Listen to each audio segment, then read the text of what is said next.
오늘은 우리 교단이 지키는 남신도의 주일입니다. 지금까지 하나님의 나라와 주님의 몸된 교회를 위하여 헌신해 오신 우리 남신도 회원들을 위해서 한번 여러분 우리 남신도 회원들을 위해서 우리 박수로 격려해 주시면 고맙겠습니다.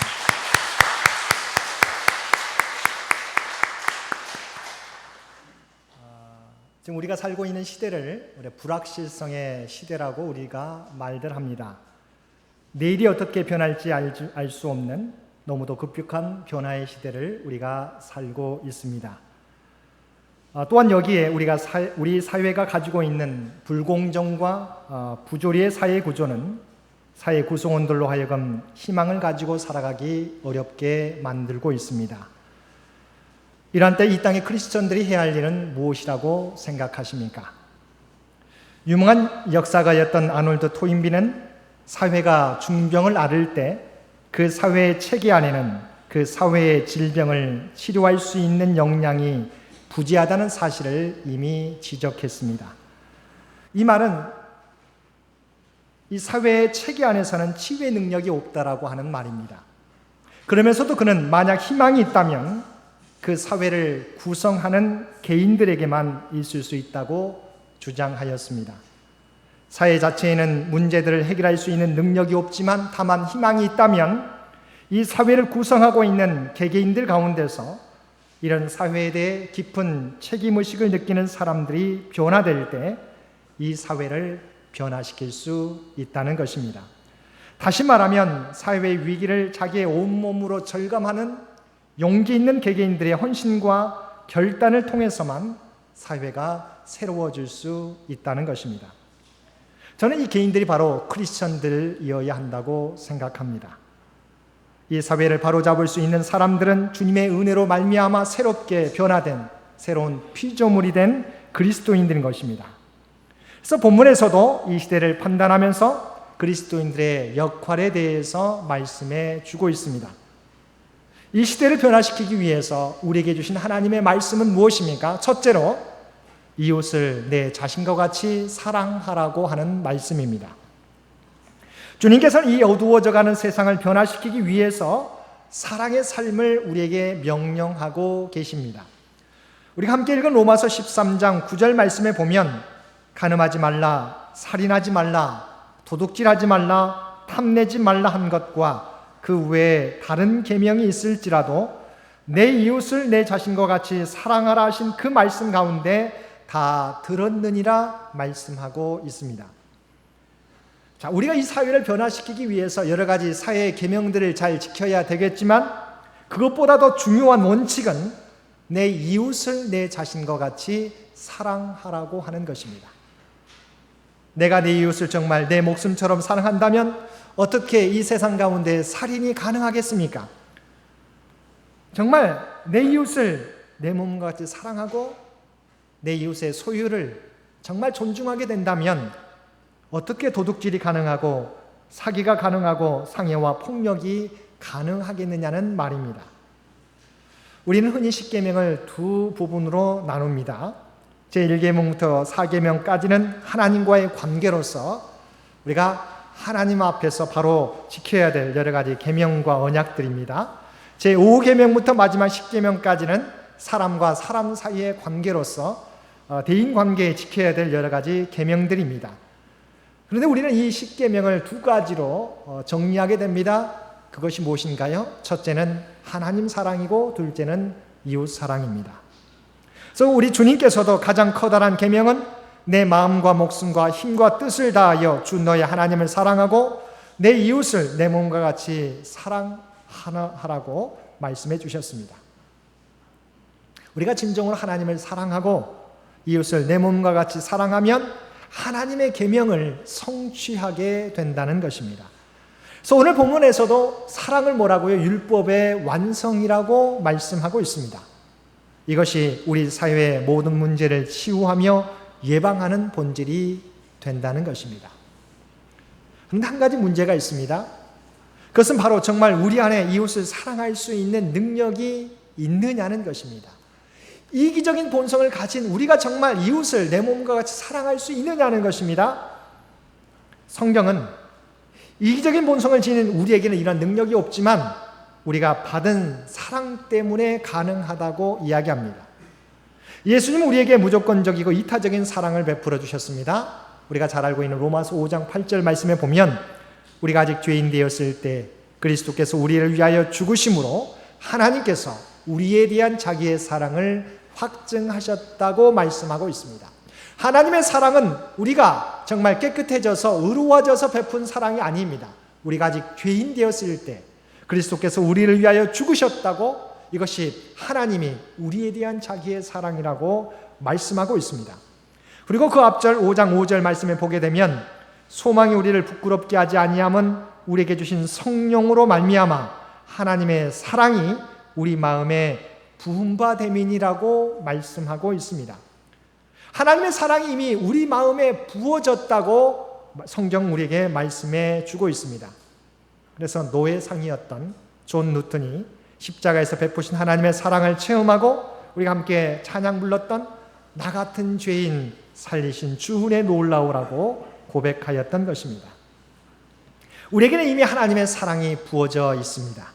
그러므로 그리스도인인 우리들은 주님의 사랑으로 서로를 사랑할 수 있는 것입니다.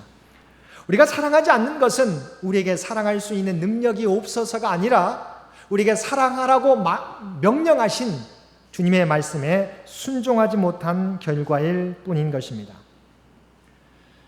엘리자베스 노벨이 쓴 조금이라고 하는 리틀이라고 하는 시가 있습니다. 시의 내용을 살펴보면 설탕을 조금 가지고도 음식 맛이 달게 된다네. 비늘을 조금 가지고도 내 몸이 깨끗하게 된다네. 햇볕을 조금 받고도 새싹이 자라난다네. 조금 남은 몽당 연필로도 나는 책 한 권을 쓸 수 있다네. 조금 남은 양초, 하늘하늘 춤추는 불꽃, 이 불꽃은 여전히 어둠을 밝힌다네 라고 하는 시입니다.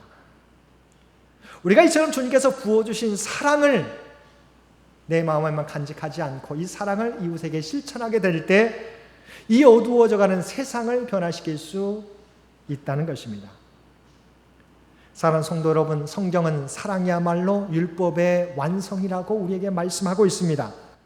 우리가 진정으로 서로를 사랑할 때 우리 가정이 변화되고 우리 교회가 변화되고 이 사회와 이 민족이 변화되게 될 줄로 믿습니다. 우리는 이 사회를 바라보며 이 나라의 민족을 바라보며 이 세계를 바라보며 정말 소망이 있는가라고 이야기합니다. 그러나 성경은 우리 가운데 부어진 사랑을 우리가 실천하게 될 때 이 사회가 변화될 것이라고 말씀하고 있습니다. 우리에게 부어진 주님의 사랑으로 서로를 사랑함으로 어두워져가는 세상을 밝힐 수 있는 우리 남신도 회원들과 우리 모든 성도님들 되시기를 바랍니다. 두 번째, 이 사회를 변화시키기 위해서는 우리가 깨어 있어야 된다고 말씀합니다. 우리는 이 사회를 진단할 때 어둡다고 그리고 점점 더 어두워져 간다고 말들 하게 됩니다. 근데 이 사회를 깨워야 할 그리스도인들의 모습을 바라보면 그들도 여전히 이 어둠 속에서 허우적거리는 것을 보게 됩니다. 왜입니까?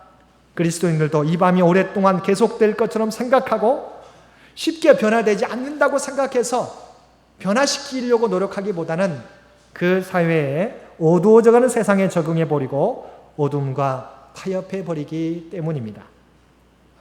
이 사회 정치권만 바라봐도 소망이 없습니다. 아무리 노력해도 사회가 변화될 것 같지 않습니다. 이렇게 변화의 기대가 점점 사그라질 때 사람들이 선택하는 대표적 두 가지 길이 있습니다. 그것은 변화하려는 노력을 포기하는 것입니다. 그리고 그 어둠의 세력과 쉽게 타협해 버리는 것입니다. 그러나 우리가 기억해야 되는 것은 분명히 이 어둠은 거치고 캄캄한 밤이 새벽으로 바뀌어지는 때가 올 것이다라고 하는 것입니다. 그때가 되면 어둠 속에 있는 모든 것들이 속속들이 드러나게 될 것입니다. 그래서 본문 11절은 말씀합니다. 또한 너희가 이 시기를 알거니와 자다가 깰 때가 벌써 되었으니 이는 이제 우리의 구원이 처음 믿을 때보다 가까웠습니다. 우리 모두도 주님 앞에 설 날이 점점 가까이 오고 있다는 것입니다. 역사의 종말이 아니라고 해도 개인의 종말을 통해서 우리는 그 문 앞에 서는 날이 가까워지고 있습니다. 그 날이 오면 참빛인 주님 앞에서 우리가 살아온 날의 모든 행적이 낱낱이 드러나게 될 것입니다. 숨기지 못할 것입니다. 그러므로 우리는 어두운 밤이 계속될 것처럼 자지만 말고 깨어 있어야 된다는 것입니다. 그리고 어둠의 일을 벗어버려야 한다는 것입니다. 고린도후서 7장 1절은 말씀합니다. 그런즉 사랑하는 자들아, 이 약속을 가진 우리는 하나님을 두려워하는 가운데서 거룩함을 온전히 이루어 육과 영의 온갖 더러운 것에서 자신을 깨끗하게 하자. 우리 사회를 변화시키기 위해서는 그리스도인은 우리 모두가 먼저 깨어 일어나야 된다고 하는 것입니다. 최근에 어떤 글에서 건강한 신앙이 무엇인지 소를 통하여 이야기하는 내용을 보았습니다. 우리 예전에는 시골에서 소를 키우신 분들이 많이 있었습니다. 낮에는 들이나 산에 소를 데리고 가서 풀을 뜯어 먹게 합니다. 이때는 이 소가 좋은 소인지 나쁜 소인지 모른다고 합니다. 그러나 고삐를 잡고 앞으로 끌어보면 그 소의 성질을 알 수 있다는 것입니다. 좋은 소는 아무리 어린아이라고 해도 주인이 이끄는 대로 끌려갑니다. 그러나 나쁜 소는 주인이 이끄는 대로 끌려오려고 하지 않습니다. 자기 멋대로 가려고 하고 그냥 그 자리에 안주하려고 합니다. 그러다가 기분이 나쁘면 주인인 바로 주인까지 들이받는다고 하는 것이죠. 그런데 우리의 신앙도 이와 같다는 것입니다. 우상은 우리를 현실에 안주하게 하지만 하나님은 계속 우리로 하여금 전진하게 만드는 것입니다. 술이란 우상도, 마약이란 우상도, 쾌락이란 우상도, 물질이라는 우상도 현실이 안주하게 합니다. 그래서 오늘 우리의 신앙이 건강한 신앙인지 아닌지 진단하는 방법이 있습니다. 그 방법이란 하나님께서 우리를 더 높은 차원의 신앙의 길로 우리를 인도하려고 할 때 우리의 모습을 보면 알 수 있습니다. 그냥 옛 모습 제자리에 안주하려고 하는 신앙을 보인다면 그 사람의 신앙은 지금 뭐예요? 건강하지 못하다고 하는 증거입니다. 그러나 날마다 깨어 변화하려고 노력한다면 그 사람의 신앙은 건강한 신앙이라고 말할 수 있는 것입니다. 성경은 때때로 구원을 과거 시제로 이야기합니다. 우리가 더 이상 하나님의 진노의 대상이 아니라는 의미에서 구원은 이미 우리에게 이루어졌다는 것입니다. 그러나 아직도 주님을 닮아가야 하고 주님께서 맡겨주신 사명을 감당해야 한다는 사실에서 볼 때 구원은 과거가 아니라 현재형이라는 것입니다. 그래서 빌립보서 2장 12절은 말씀합니다. 그러므로 나의 사랑하는 자들아 너희가 나 있을 때뿐 아니라 더욱 지금 나 없을 때에도 항상 복종하여 두렵고 떨림으로 너희 구원을 이루라. 바울 사도가 감옥에 갇혀 있을지라도 너희 구원을 두렵고 떨림으로 너희 구원을 이루라고 바울 사도는 빌립보 성도들에게 이야기해 주었다는 것입니다. 구원은 그리스도를 믿음으로 말미암아 이미 나에게 시작되었고 아무도 빼앗을 수 없습니다. 그러나 중요한 것은 우리에게 이루어진 이 구원의 삶을 우리가 이루어가야 성취해 가야 된다고 하는 것입니다. 우리가 의로워서 구원받은 게 아닙니다. 그리스도의 십자가 은혜로 구원을 우리에게 주어졌어요. 그러면 이제 구원받은 자답게 사는 모습이 우리 가운데 이루어져야 된다고 하는 것이죠. 구원받은 자다운 삶을 우리가 살아가야 된다고 하는 것입니다. 다시 말하면 이제는 과거의 어둠의 일을 벗어버려야 된다고 하는 것입니다.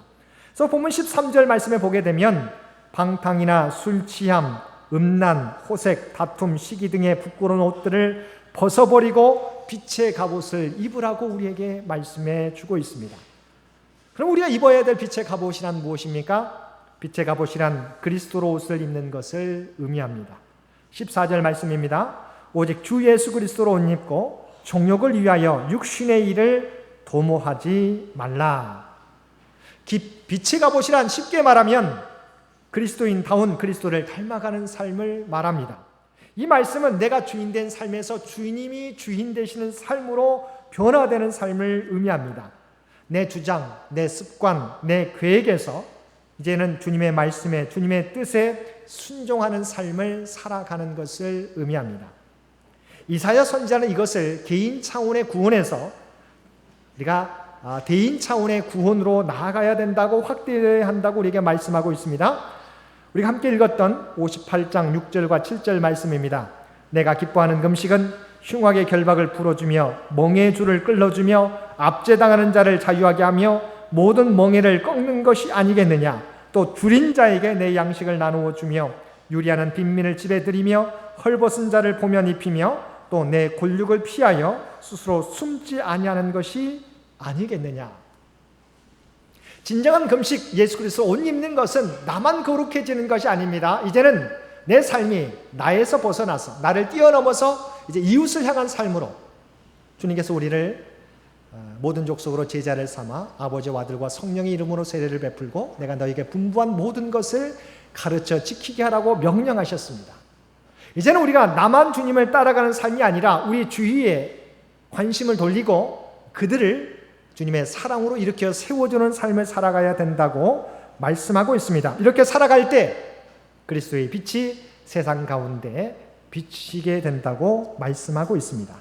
그래서 그리스도의 빛이 새벽같이 비치게 될 것이라고 우리에게 말씀해 주고 있습니다. 오래전 이탈리아에서 북아프리카 출신의 한 청년이 최고의 학문을 연구하기 위해서 카르타고로 유학을 오게 되었습니다. 그는 그곳에서 수학을 배우고 라틴어의 대가 키케로를 만나 영향을 받게 되면서 어렸을 때부터 어머니를 통하여 믿었던 기독교는 학문적 깊이가 없는 수준 낮은 사변에 불과하다고 여기게 되었습니다.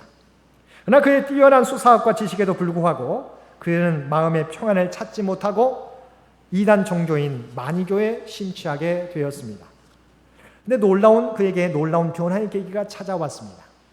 밀라노의 주교인 성 암브로시우스의 설교를 들으면서 그와 교제하게 되었고 기독교인들이 모두 무지한 집단은 아니라는 사실을 깨닫게 되었습니다. 그리고 주 387년 운명의 어느 날 한 정원에서 묵상하고 있던 중 그의 귀에 펴서 읽으라, 취하여 읽으라고 하는 어린이들의 노랫소리에 자신도 모르게 곁에 있던 성경책을 취하여 펼치게 되었습니다. 그때 펼쳐진 말씀이 우리가 함께 읽은 바로 로마서 13장 11절 이하의 말씀이었습니다. 또한 너희가 이 시기를 알거니와 자다가 깰 때가 벌써 되었으니 이는 이제 우리의 구원이 처음 믿을 때보다 가까웠습니다. 밤이 깊고 낮이 가까웠으니 그러므로 우리가 어둠의 일을 벗고 빛의 갑옷을 입자. 낮에와 같이 단정히 행하고 방탕하거나 술 취하지 말며 음란하거나 호색하지 말며 다투거나 시기하지 말고 오직 주 예수 그리스도로 옷 입고 정욕을 위하여 육신의 일을 도모하지 말라. 그는 이 말씀 앞에 정신을 새롭게 차리기 시작했던 것입니다. 그러면서 어린 시절 자기의 입술로 찬송했던 예수, 자기의 어머니가 사랑했던 예수님 앞에 다시 돌아와서 자기의 죄를 회개하고 그리스도의 위대한 제자가 되었습니다. 이 사람이 바로 우리가 너무도 잘 알고 있는 성 어거스틴입니다. 사랑하는 성도 여러분, 그리고 남신도 회원 여러분, 오늘 우리가 살고 있는 시대가 아무리 어두워도 이 땅에 그리스도인들이 깨어있으면 소망이 있습니다. 오늘 말씀처럼 먼저 하나님 사랑과 이웃 사랑의 삶을 우리의 삶 가운데 구체적으로 살아가면, 그리고 우리가 깨어 어둠의 옷은 벗고 그리스도의 옷을 입고 살아가면 이 세상은 변화될 것입니다. 이제 우리는 세상을 탓하기보다 우리 자신이 깨어있는가를 돌아보는 저와 여러분 되시기를 바랍니다. 우리 교회가 해야 할 일이 너무도 많이 있습니다. 그러나 우리의 형편과 사정을 보게 되면 우리 권사님이 기도했던 것처럼 눈물이 날 수밖에 없습니다. 그러나 중요한 것은 하나님이 우리와 함께 하신다고 하는 것입니다. 중요한 건 저와 여러분이 깨어있느냐 그렇지 못하느냐에 달려 있습니다. 주님은 사랑의 삶을 살게 되면 작은 불꽃이 세상을 밝히게 된다고 우리에게 말씀하고 있습니다. 밤이 깊고 낮이 가까웠으니 이제 어둠의 일을 벗고 빛의 갑옷으로 갈아 입으라고 하는 이 말씀을 기억하고 새롭게 깨어나실 수 있는 우리의 삶 가운데 주님의 사랑을, 우리에게 부어주신 주의 사랑을 실천하며 살아가실 수 있는, 그리하여 어두워져만 가는 이 세상을 새롭게 밝힐 수 있는 우리 남신도 회원들과 우리 창현의 모든 가족들 되실 수 있게 되기를 주님의 이름으로 간절히 축원드립니다. 함께 기도드리겠습니다. 사랑하는 은혜가 충만하신 아버지 하나님, 오늘 또 우리에게 귀한 말씀을 통해서 이 시대를 향한 그리스도인들의 역할이 무엇인지, 사명이 무엇인지, 어떻게 살아가야 될지 우리에게 깨닫게 해주셨음을 진심으로 감사드립니다. 이제 어둠의 일을 벗고 옷을 벗고 그리스도의 옷을 입으라고 말씀해 주신 아버지 하나님, 오직 사랑이 율법의 완성이라고 말씀해 주신 아버지 하나님, 그 사랑을, 그 명령을 우리가 실천할 수 있는 우리 모두가 되게 하여 주옵소서. 세상과 타협하는 저희들 되지 않게 하여 주옵소서. 이제는 우리가 하나님의 구원받은 백성으로서 우리에게 명령해 주신 사랑의 삶과 또한 그리스도인의 깨어있는 그리스도의 옷을 입고 행하는 삶을 살아갈 수 있는 우리 모두가 되도록 주여 도와주옵소서. 이 모든 간구 우리를 구원하여 주신 예수님의 이름으로 간절히 기도드리옵나이다. 아멘.